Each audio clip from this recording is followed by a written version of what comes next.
Chulapa é? Baga americano é bravo. Tem dele aí, desses bagas africano.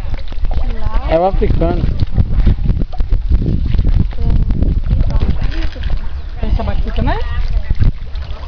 Olha, tem filhotinho ali, muito peixinho pequenininho ali.